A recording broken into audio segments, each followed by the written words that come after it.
Hi, I'm Adam Nayman for The Ringer. You'd be wrong to say that Bob Odenkirk has a particular character type that he likes to play. On HBO's classic sketch comedy program, Mr. Show, Odenkirk was a shapeshifter, cycling between various conmen, hucksters, corporate psychopaths, and cornpone politicians. He also, of course, taught the world how to play billiards. On Better Call Saul, Odenkirk revealed hidden depths as a dramatic actor, taking a character previously used for comic relief on Breaking Bad and making him into something like a millennial Willy Loman, a figure of pathos and illicit, irresistible identification. It's all good, man. That said, despite Odenkirk flexing his dramatic muscles, it was not necessarily foreseeable that he would parlay the success of Better Call Saul into a movie but a lethal vigilante. The hook of Odenkirk's new star vehicle Nobody is that its star is playing against type as a John Wick-style badass. It can be a lot of fun to see actors stretch or reinvent their personas, and sometimes it's the casting director who's really doing the heavy lifting. Against-type acting is often only as inspired as the roles in question, or as inspired as the movies around them. With this in mind, and in the hopes that our guy Bob pulls it off in Nobody, this Ringer video essay takes a look at some of the most interesting examples of against-type casting and acting in contemporary American movies, from Western villains to neurotic superheroes to uninhibited showgirls.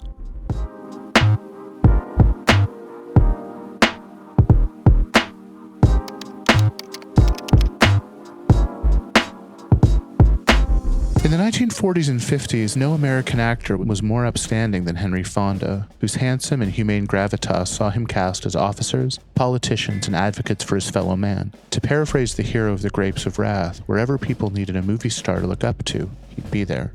Fonda's decency was a beacon to many directors, including the Italian spaghetti western specialist Sergio Leone, who was told by Paramount in 1968 that he could work with the actor on a new epic. Leone's innovation was to transform the former young Mr. Lincoln into one angry man. Picture this, the director told a dubious Fonda. The camera shows a gunman from the waist down pulling his gun and shooting a child. Then the camera tilts up to his face, and it's Henry Fonda. In a movie filled with cold-blooded killers, Fonda's hired gun Frank is the iciest of all. He dominates the film's widescreen compositions and stares holes in his co-stars with cobalt blue eyes.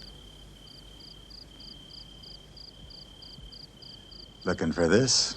A critical and commercial hit, Once Upon a Time in the West stands as one of the finest examples of a film using an actor in an unexpected way and gave a new, darker shading to Fonda's legacy.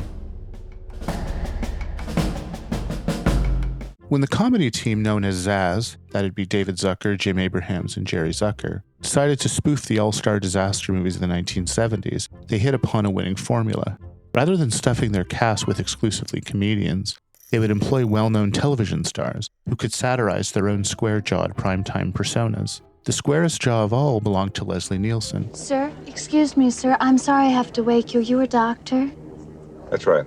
A journeyman performer in Forbidden Planet and the Poseidon Adventure, whose performance in Airplane is a masterclass in never quite seeming in on the joke. Let me see your tongue.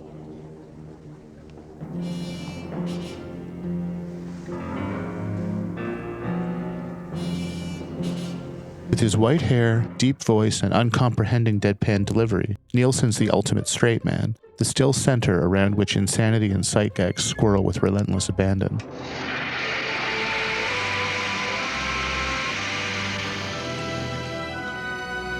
By the time Nielsen reprised his shtick in The Naked Gun, it was clear that he was a skilled comic leading man. But Airplane deployed him as a secret weapon, and its status as one of the funniest movies of its era, and arguably of all time, wouldn't have been possible without Nielsen's brilliant take on playing dumb. Surely you can't be serious. I am serious. And don't call me Shirley. In the late 1980s, Michael Keaton delivered a string of nervy, live-wire comic performances that made him one of Hollywood's most eccentric box office draws. As the title character in Tim Burton's horror comedy Beetlejuice, his demonic exorcist was like a foul-mouthed live-action cartoon. Beetlejuice? Yes, that's it! Name's Beetlejuice? You said it twice. Just say it once more. Come on. But when it was announced that Keaton would reteam with Burton for a new expensive feature film version of Batman, the first Batman movie in over 20 years, purists were skeptical and even horrified. How could an actor incapable of keeping a straight face be taken seriously as a superhero? Keaton's solution turned out to be inverting the traditional Dark Knight dynamic. Instead of treating Bruce Wayne as Batman's secret identity, he makes it clear that the billionaire is a weirdo who empties out his charisma every time he puts on the suit. Do you like eating in here? Oh, yeah.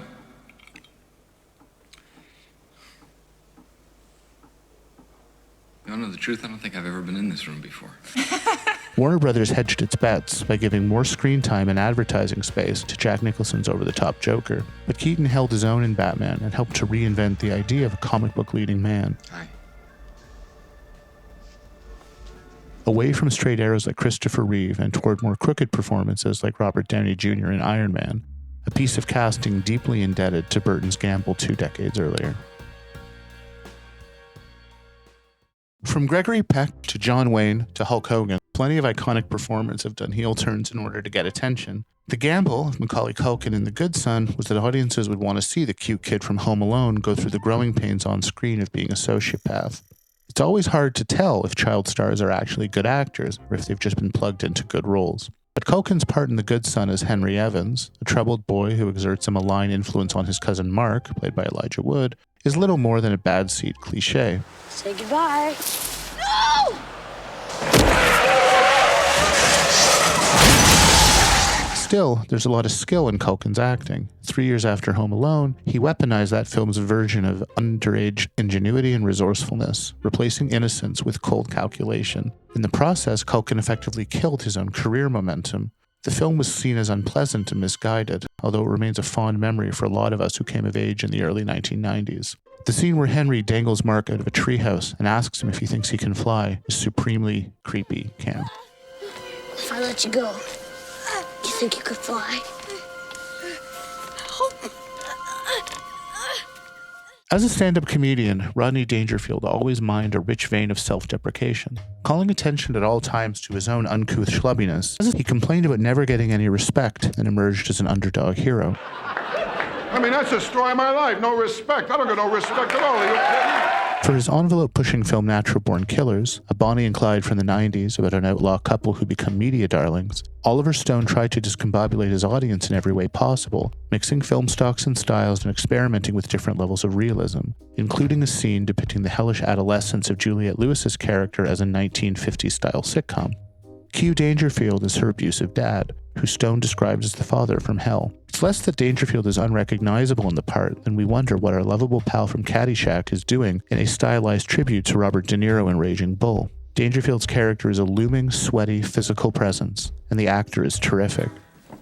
What are you wearing, a broomstick and a trash bag? Why don't you put some meat on you, huh?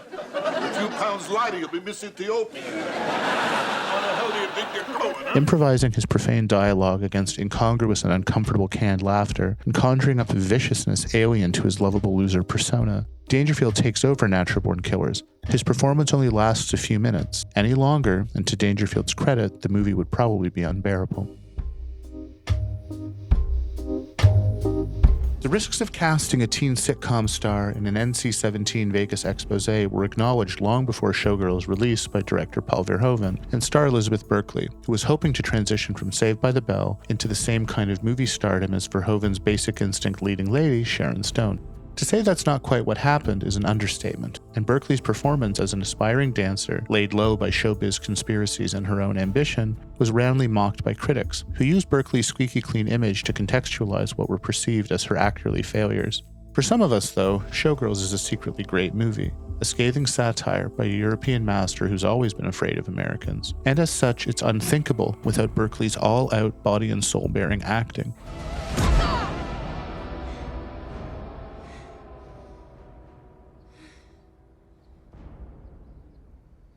Which eludes conventional categorization as bad or good and exists more as a force of nature. In recent years, both Berkley and Showgirls have gotten their due for an uncompromising commitment to the bit.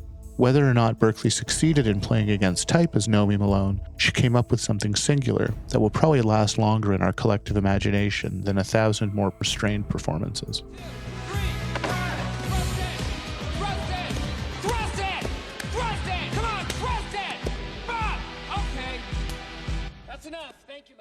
A case could be made for Denzel Washington as a modern Henry Fonda, an actor who excels at playing moral paragons, including a few iconic real-life figures in Stephen Biko, Reuben Carter, and Malcolm X. But Washington has also always had a sly and sexy humor that keeps him from being bland, and in Antoine Fuqua's Training Day, he torched his leading man track record to play a charismatic, corrupt LAP detective initiating a naive partner into a series of illegal extracurricular activities. In fact, a good narcotics agent should have narcotics in his blood. What, are you gonna smoke that? Nope, you are. Like Fonda in Once Upon a Time in the West, Washington clearly relishes playing a villain and keeps pounding his co-star Ethan Hawke like a speed bag. Washington's Alonzo Harris gets off on abusing the institutional power that levels and tilts Los Angeles' racially stratified playing field in his direction, and the actor draws us into that sense of untouchability as well. You think you can do this to me? You motherfuckers will be playing basketball in Pelican Bay when I get finished with you. Washington's reward for showing his range was a second Academy Award, and his final monologue stands as maybe the most electric display of his acting skills ever filmed. King Kong ain't got shit on me! In When Harry Met Sally in Sleepless in Seattle, Meg Ryan more or less patented a modern romantic comedy persona, a cute, neurotic self-absorption that felt at once idealized and modest. In lieu of imperious glamour, Ryan specialized in a relatable, unpretentious attainability that made her as beloved by female viewers as by male ones. But in time, she would try to wring variations on this formula as well. In the box office flop Addicted to Love, Ryan adopted a dark, raccoon-eyed look to play a more obsessive version of a rom-com heroine. But it was her work in Jane Campion's sexually explicit procedural In the Cut that marked a break with her previous work. In the film, Ryan plays a writing teacher who becomes involved with a detective investigating a string of grisly murders. The film's intense erotic sex scenes and arty aesthetic alienated audiences, who gave it one of the lowest audience scores in history, but won the actress praise for trying something well outside her comfort zone. So you're not gonna tell me how she was killed? You really want to know? Her throat was slit with a straight razor. He's trying to take her head, maybe for a souvenir. Ryan was shocked when veteran talk show host Michael Parkinson chastised her for doing nudity and told her she should have prepared her audience for the change in her on-screen appearance. A furious Ryan cut the interview short, but her bold work and In the Cut speaks for itself. Beginning in the 2000s, the Coen brothers had earned enough stroke in Hollywood to use A-list movie stars alongside their typical array of character actors. They unlocked George Clooney's screwball comedy potential in Oh Brother, Where Art Thou and Intolerable Cruelty, and then for their remake of The Ladykillers, they went even bigger, casting Tom Hanks, the most decent movie star in America, here playing a southern fried con man with a resemblance to Colonel Sanders. I'm looking for a quiet tenant. Madam, you are addressing a man who is quiet, and yet not quiet, if I may offer a riddle. This was the first explicitly villainous role of Hanks' career, and in a way an evil twin to his work in Forrest Gump. Stupid is as stupid does, and Hanks' Goldthwait Higgins and Dorr is definitely stupid despite his PhD and extensive vocabulary. The brothers love characters who talk in circles to disguise stalled trains of thought, and Hanks makes a case in The Ladykillers for inclusion to the Coens' all-time league of morons, alongside Brad Pitt in Burn After Reading. Another case of a movie star sublimating his vanity and letting himself be used beautifully as a cartoon for our viewing pleasure. When Observe and Report was released in 2009, it looked like a significant misstep by Seth Rogen, who'd had great success with a stoner goofball persona in movies and TV series by Judd Apatow. Just relax, okay? We're all scared, you know? Oh shit, the cops. Not to mention it facing some stiff competition in the burgeoning mall cop genre. Viewed a decade later, Jody Hill's intense alienating comedy about a mall security guard with delusions of embodying the thin blue line looks like a tough-minded, uncompromising critique of authoritarian American impulses. Less laugh-out-loud funny, perhaps, than bitterly critical. Sit the fuck down! You hear me? You sit the fuck down! Don't fucking talk back to me! What makes Observe and Report work is Rogen's willingness to take the same dopey charm he'd showed in Knocked Up and hollow it out to illustrate the helpless, angry, childish impulses underneath. You know what I say? You don't need to thank me. I'm just a guy with a gun. I'm just a cop. In its best moments, Observe and Report feels genuinely uncomfortable, and its failure to reach an audience is in some ways a compliment to Rogen's willingness to get his brand dirty. The neurotic characters Albert Brooks played in his comedies Modern Romance and Lost in America were always their own worst enemies. Hero and villain rolled into one, undermining themselves and everyone around them by refusing to relax or relent. In broadcast news, his reporter Aaron Altman ends up hoisted on his own sense of journalistic principle. In Nicholas Winding Refn's postmodern Los Angeles hero myth Drive, Brooks moved to the edges of the story and dug deeper than usual to play a character without redeeming vulnerability or even his trademark sense of humor. So you still haven't given me a number? All right. $430,000. Oh. Brooks's Bernie Rose is a venal, scheming gangster with a cynical worldview, little patience, and no mercy for anybody else, including his Confederates. In a movie filled with severe graphic novel-style tableau and brutal violence, Brooks provides a crim variation on the idea of comic relief, stealing the movie from Ryan Gosling and winning a well-deserved New York Film Critics Circle Prize for Best Supporting Actor. There are, of course, other examples of actors playing against type, for better and for worse, and chances are I've probably missed some of those here. Feel free to let us know who you think should have been included, and also what you think of the choices that we did make.